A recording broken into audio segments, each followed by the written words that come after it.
Ya debería estar ok. Ahí sí. Ya. Bueno, muchas gracias a todos quienes están conectados y quienes están presenciales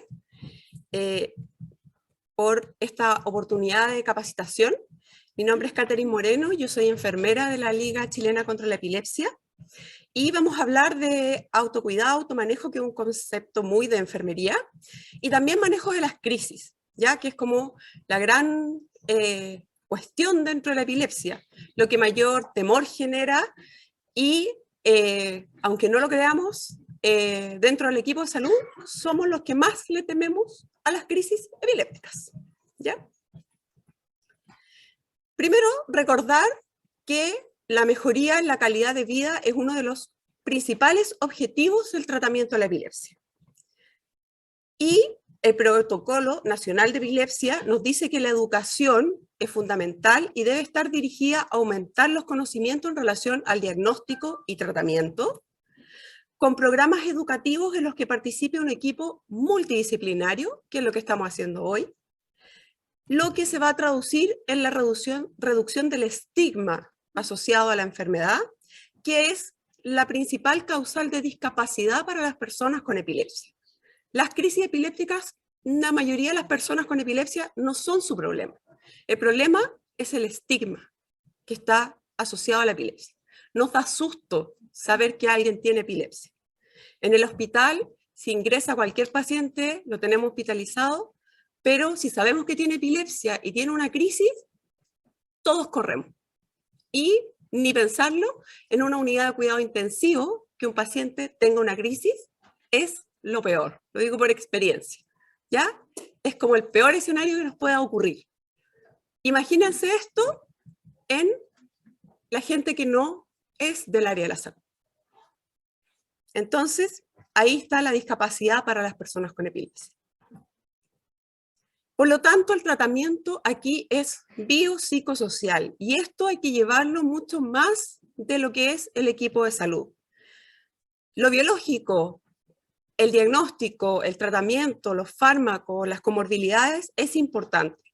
También que atender la salud mental. Sabemos que es un factor de riesgo y no tan solo para el paciente, sino también para su familia, su entorno cercano. Sobre todo cuando el diagnóstico se hace en la niñez, ¿ya? Ese estigma se traduce hasta la vida adulta, aunque la epilepsia sea de buen pronóstico y nunca más tenga crisis. Y lo social, no tan solo al Departamento de Trabajo Social, sino que aquí es toda la comunidad. Colegio, universidades, entorno laboral, vecinos, amigos, todo. Y el mayor desafío que tenemos, la Liga va a cumplir el próximo año 70 años, llevamos más de 20 años realizando educación a todo público, es crear, mantener y fortalecer esta red. Todos somos actores en el tratamiento de la epilepsia.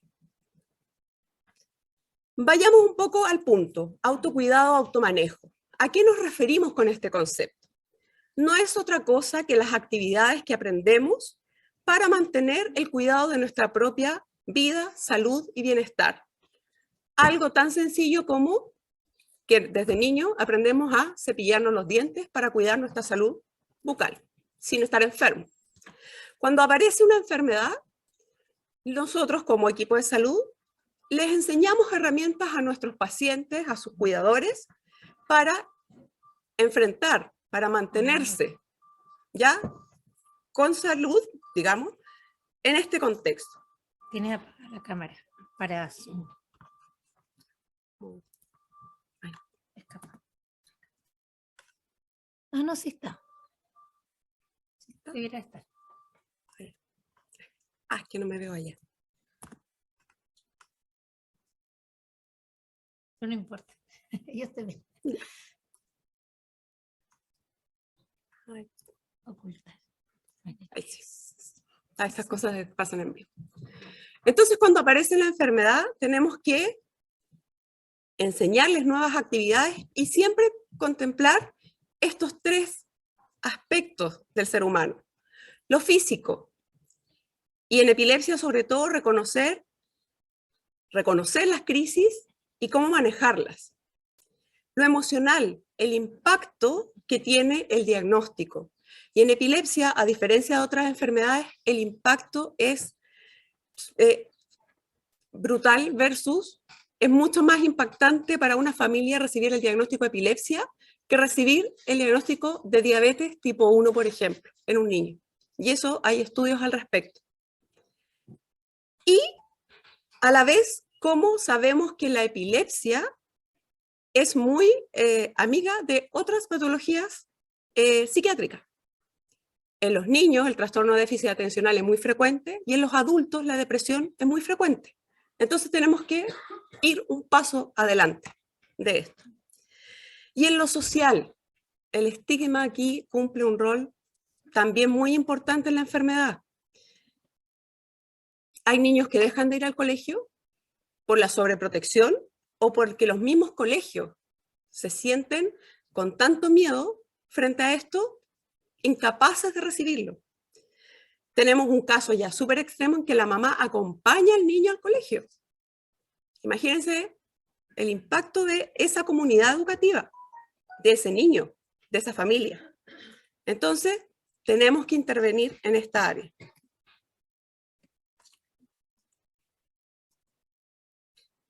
¿Por qué?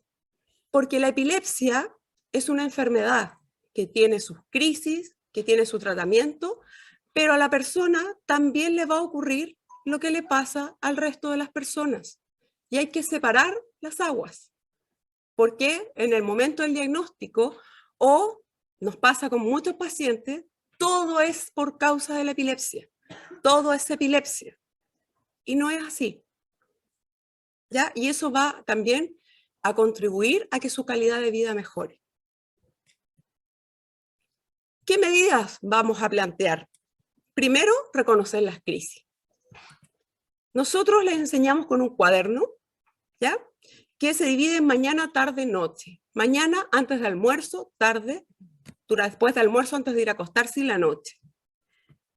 Como sabemos que las crisis son estereotipadas, este diseño está aprobado por la ILAE, que tiene solamente 4 iconos para registrar las crisis. Y aquí les enseñamos a los pacientes a que ellos registren lo que reconocen como crisis. Yo no saco nada con decirle ausencia, tónico-clónico generalizada, si no me lo entiende. Entonces yo les pregunto, a ver, ¿cuál es la crisis? Se pone rígido y pierde conocimiento. Tiene una mirada fija o se saborea. De repente se queda pegado. Y una nota ahí. Y después le dice que registre con el símbolo el tipo de crisis que tuvo. ¿Ya?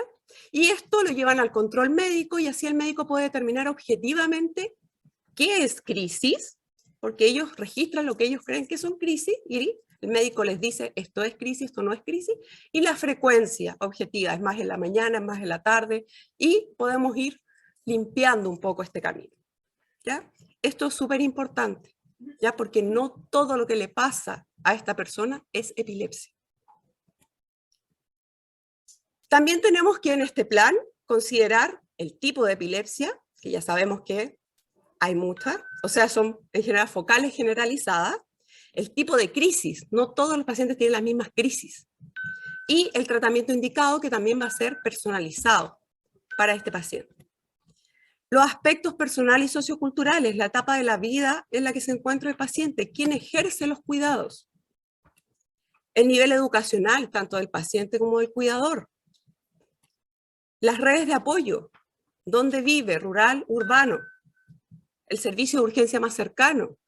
De repente, si tiene una crisis, vaya a la urgencia y vive a ¿cuántos kilómetros del servicio de urgencia? ¿Necesita venir al servicio de urgencia al hospital? ¿O en realidad necesita ir al servicio de urgencia más cercano, que puede ser una posta, un CESFAM, el colegio, intervenir en el colegio, etc.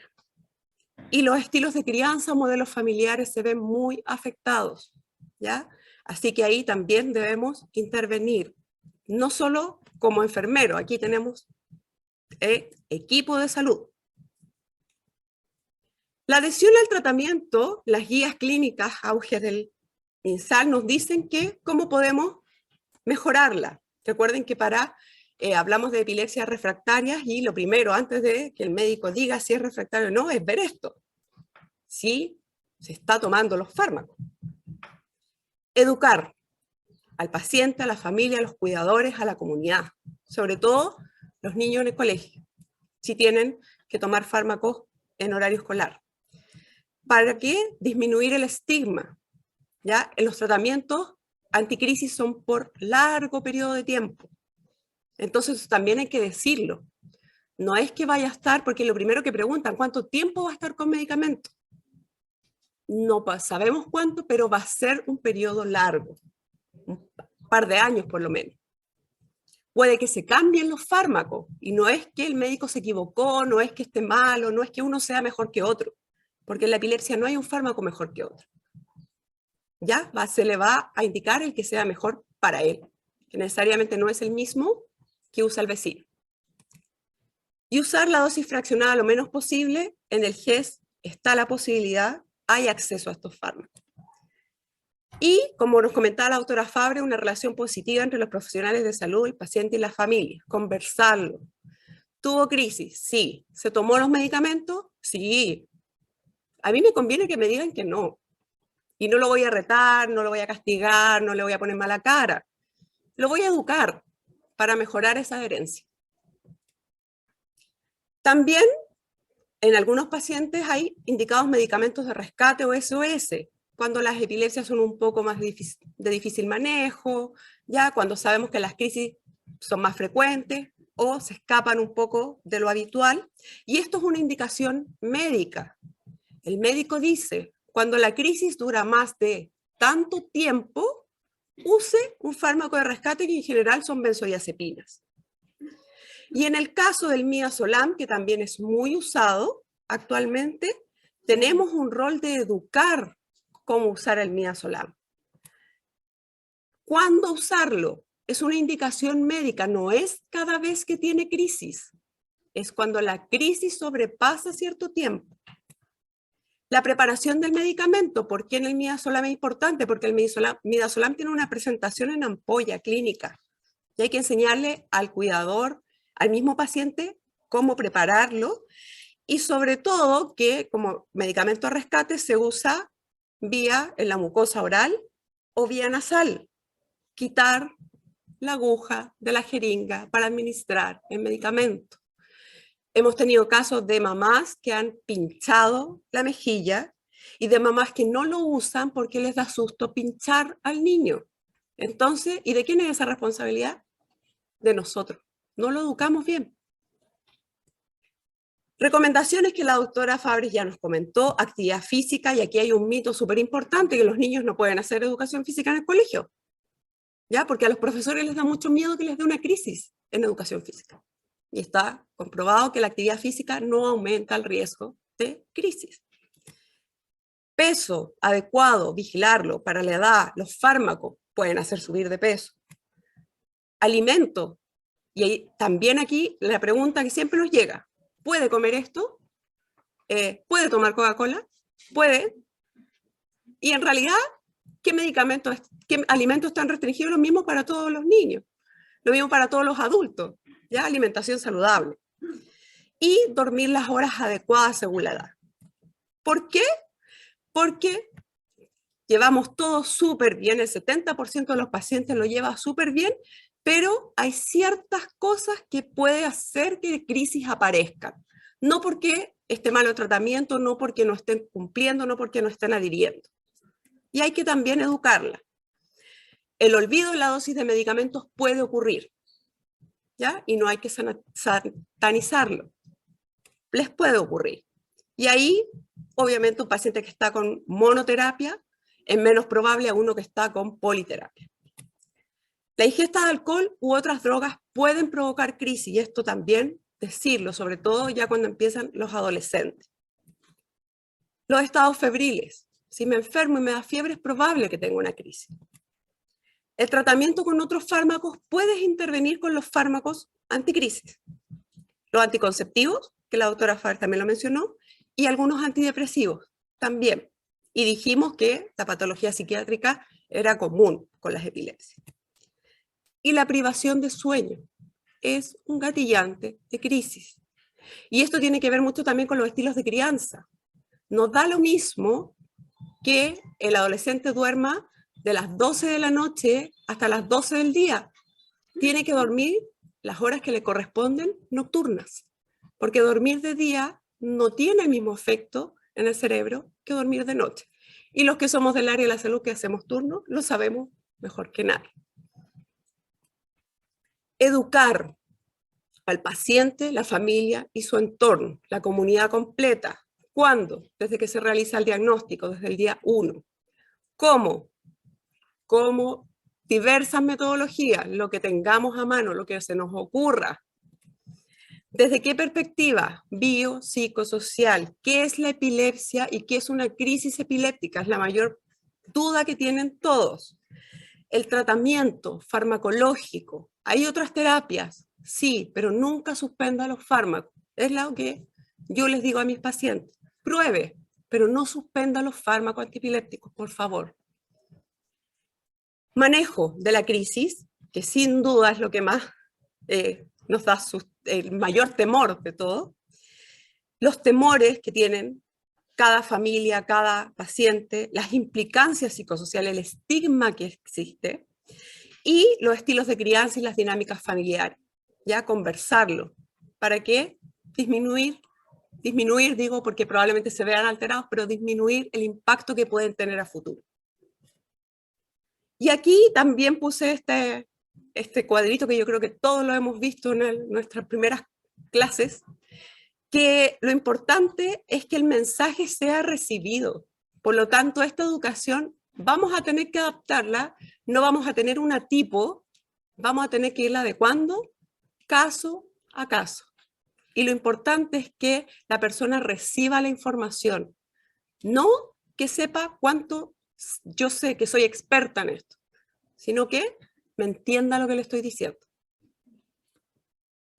Y bueno, hay un ejemplo de lo que hemos logrado realizar. Nosotros hemos hecho intervención educativa en niños desde prekinder en adelante, ¿ya? Así que se puede. ¿Qué hacer frente a una crisis? ¿Ya? Recordar la clasificación de las crisis epilépticas, focales, generalizadas, de inicio desconocido no clasificadas, también existen, pero ya son bien específicas. Vamos a hablar más de las focales generalizadas.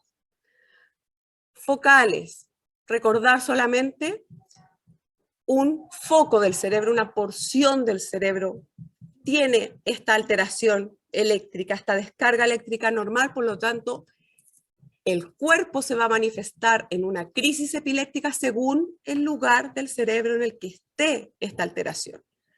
Por lo tanto, son muy diversas, de muchos tipos, ¿ya? Lo más probable es que, si las veo, no las reconozca como una crisis epiléptica, son las más frecuentes, cortas, también como lo mencionaron, el propio cerebro se encarga de parar la crisis.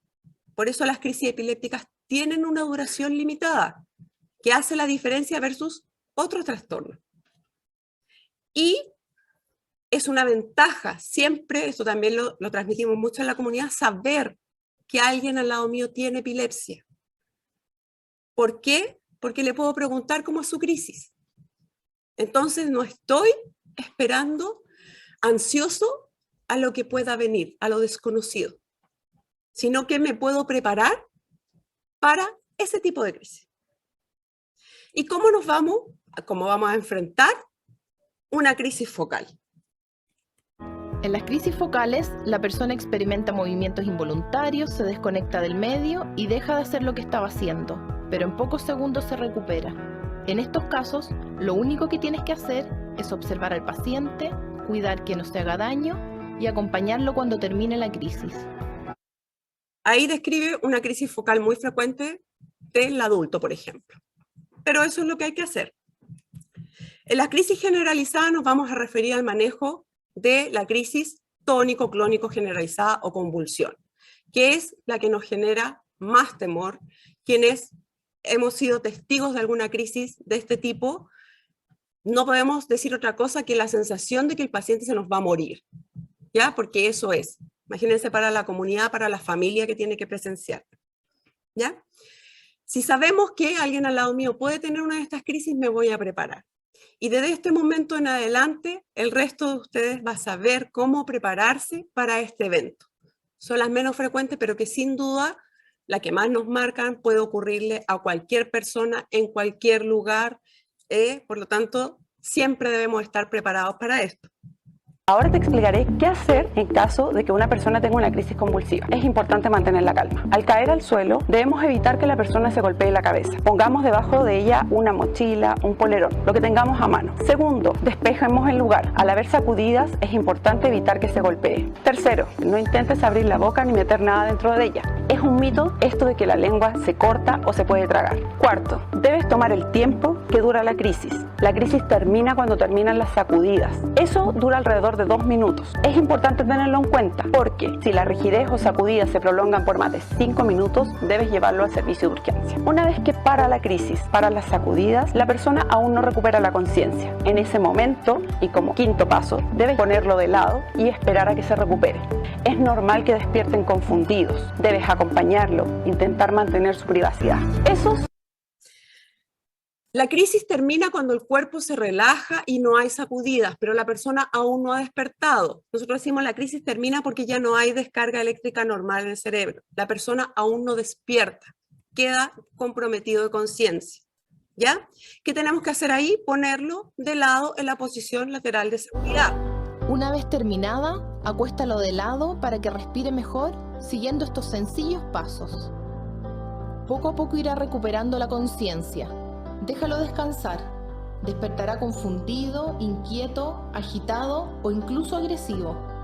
Sé comprensivo, no tiene conciencia de lo que pasó. No lo dejes solo y explícale lo que acaba de ocurrir. Descríbele su crisis y su duración. Ofrece trasladarlo a un lugar seguro.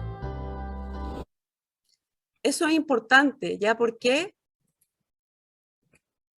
Porque la persona, una vez que despierte, me diga cómo está, que está bien, etcétera, le va a dar mucho sueño. Entonces, debemos contactar a un familiar, trasladarlo a un lugar seguro, porque se va a quedar dormido. Y después que duerma, despierta y va a retomar sus actividades habituales. ¿Ya? ¿Cuándo debemos trasladar a un servicio de urgencia? Cuando es la primera crisis. Yo no sé que tiene epilepsia y tiene una crisis.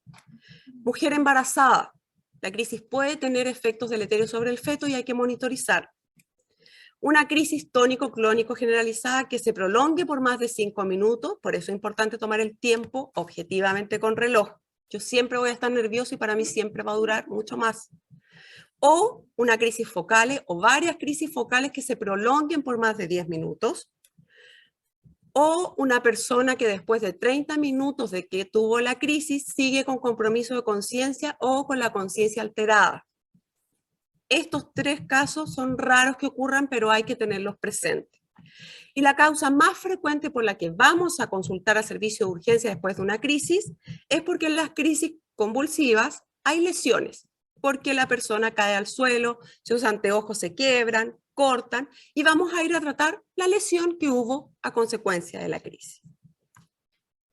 En el servicio de urgencia, las consultas por crisis epilépticas son poquitas, el 1% en adultos y el 2% en las consultas pediátricas. Y la mayoría de las causas no son por epilepsia, son crisis agudas o provocadas, crisis febriles, intoxicaciones alcohólicas, hipoglicemia, etc. Por eso la primera crisis hay que trasladarla al servicio de urgencia. Si les llega una crisis epiléptica al servicio de urgencia, hay que tratarla como una emergencia médica. ¿Para qué? Para prevenir el estado epiléptico o estatus epiléptico, que es cuando las crisis se prolongan o se repiten tantas veces que el propio cerebro no es capaz de parar la crisis. ¿Ya? Y esto se va a perpetuar en el tiempo. Detener la crisis es lo importante. ¿Con qué? Con medicamentos. De nuevo, las benzodiazepinas. Y aquí ya las vamos a usar de forma más activa. El diazepam endovenoso, lorazepam endovenoso y el midazolam se puede usar vía endovenoso o intramuscular. Esto que se detenga la crisis en el servicio de urgencia va a permitir que la persona no llegue a UCI, no llegue a un estado epiléptico refractario y disminuir las morbilidades asociadas a este evento. Esto aparece en el protocolo del diagnóstico y manejo del estado epiléptico, ¿ya? Que nos dice que un estado epiléptico precoz es a los 5 minutos en una crisis convulsiva, a los 10 minutos en una crisis focal y a los 10-15 minutos en una crisis de ausencia, pero eso todavía no tiene mucha, los datos no son muy contundentes. ¿Y qué significa eso? El tiempo 1, que hay que iniciar medidas farmacológicas para detener la crisis. Por eso los criterios de derivación a urgencia son estos. ¿Con qué? Con benzodiazepina. El tiempo 2 ya estamos hablando de un estado epiléptico precoz, que es lo que antiguamente conocíamos a los 30 minutos de una crisis tónico-clónico generalizada, 60 minutos de una crisis focal, y como les decía, en ausencia la bibliografía todavía no es muy contundente, y ahí vamos a usar benzodiazepinas nuevamente y ya fármacos anticrisis por vía endovenosa. En resumen, en la atención de la crisis ambulatoria, tomar el tiempo de la crisis es fundamental para determinar si debemos trasladar o no al servicio de urgencia. Si el paciente llega convulsionando a la urgencia, trátelo como un estado epiléptico, detenga la crisis. ¿Con qué? Con benzodiazepina. Y aquí diseñar un protocolo de atención de acuerdo a la realidad local, porque yo les puedo decir, el midazolam es súper versátil, lo puedo usar vía intramuscular, no necesito un acceso venoso, lo puedo usar mucosa oral, intranasal, pero llego a la urgencia de mi lugar de trabajo y no hay midazolam, solamente tengo diazepam. Por lo tanto, ajusto el protocolo a lo que tengo disponible y que sea conocido por todos. Y el tratamiento de las epilepsias debe ser integral y multidisciplinario con un énfasis en la educación. ¿Por qué? Porque eliminar el estigma mejorará la calidad de vida de las personas con epilepsia y sus familias. Y el estigma parte por el equipo de salud y la familia. Así que, como liga, les vamos a presentar esto. La epilepsia es la enfermedad neurológica crónica no transmisible más frecuente a nivel mundial. Afecta a cerca de 50 millones de personas en todo el planeta y solo en nuestro país a unas 250.000. Por eso es clave contar con el conocimiento y las herramientas para un adecuado manejo de pacientes en nuestro servicio de salud. Y como Liga, queremos aportar con nuestra experiencia. Es por eso que les presentamos el kit digital sobre epilepsia para equipos de salud. Una plataforma gratuita donde los distintos profesionales y técnicos del servicio de salud podrán encontrar fácilmente toda la información esencial que se necesita saber sobre esta enfermedad. Te invitamos a navegar en este kit digital y acceder a tutoriales sobre manejo de crisis, infografías, materiales descargables, enlaces de interés y bibliografías para profundizar en tus conocimientos.